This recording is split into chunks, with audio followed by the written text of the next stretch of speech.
జై గురుదేవదత్త. 8/2/2026 భాను సప్తమి, ఆదివారం, సప్తమితో కూడిన తిథి కాబట్టి విశేషమైన రోజు ఈరోజు చేయవలసిన ముఖ్యమైన విధులు ఏమనగా, ప్రాతకాలంలో అనగా సూర్యోదయం కంటే ముందే నిద్రలేచి స్నానాదులు ముగించుకొని మీ ఇంట్లో పూజా మందిరంలో ఒక దీపం వెలిగించి ఆదిత్య హృదయం కానీ సూర్యాష్టకం కానీ మీకు వచ్చిన సూర్య స్తోత్రంలో ఏదైనా మీకు వీలైన సార్లు పఠించగలరు, లేదా యూట్యూబ్లో పెట్టుకొని వినగలరు. ముఖ్యంగా ఈరోజు సూర్యుడికి ప్రాతకాలంలో ఆగ్యం సమర్పించడం, సూర్యుడికి జలం సమర్పించడం విధి.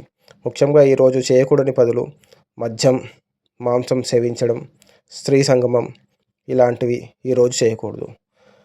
అలాగే ఈరోజు ఆదిత్య హృదయము, సూర్యాష్టకము, మీకు సూర్యునికి సంబంధించి ఏ స్తోత్రాలు పఠించినా కానీ అనారోగ్యంతో ఉన్నవారు ఆరోగ్యం బాగుపడుతుంది.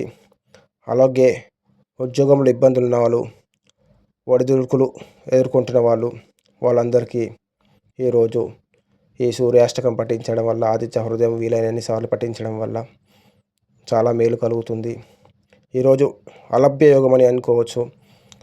ఆదివారం సప్తమి వస్తుంది కాబట్టి ఉత్తరాయణంలో సప్తమి వస్తుంది. ఆదివారం భాను సప్తమి, సూర్యదేవుడికి విశేషమైన రోజు కాబట్టి మీరు వీలైన సార్లు ఈ ఆదిత్య హృదయం పారాయణం చేయడం కానీ వినడం కానీ చేసినచో మీకు ఎలాంటి గ్రహ దోషములైనా తొలగిపోతాయి. ముఖ్యంగా ఆరోగ్యం సంబంధించిన ఇబ్బందులు ఉన్న వారికి, అనారోగ్యం ఏమైనా ఎదుర్కొంటున్న వాళ్ళందరికీ మంచి ఆరోగ్యం చేకూరుతుంది, స్వస్థత చేకూరుతుంది. ఉద్యోగంలో ఇబ్బంది రాదు, అలాంటివి ఏమి రాకుండా ఉంటాయి.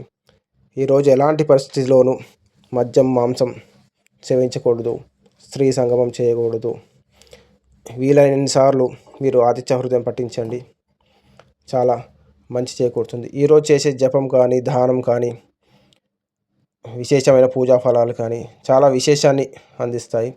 ఎందుకంటే ఈరోజు అలభ్య యోగం కాబట్టి సూర్యుడికి ఇష్టమైనది. మీకు ఏమి రాకపోయినా ఓం సూర్యాయ నమః, ఓం సూర్యాయ నమః, ఓం సూర్యాయ నమః అని అనుకుంటూనే ఉండండి. విశేషంగా స్నానం చేసిన వెంటనే సూర్యుడికి జలం సమర్పించండి. రాగి చెంబులో కొంచెం నీళ్లు తీసుకొని సూర్యుడికి ఆర్ఘ్యం సమర్పించండి. అలా సమర్పించడం వల్ల మీకున్న ఎలాంటి ఇబ్బందులైనా తొలగిపోతాయి.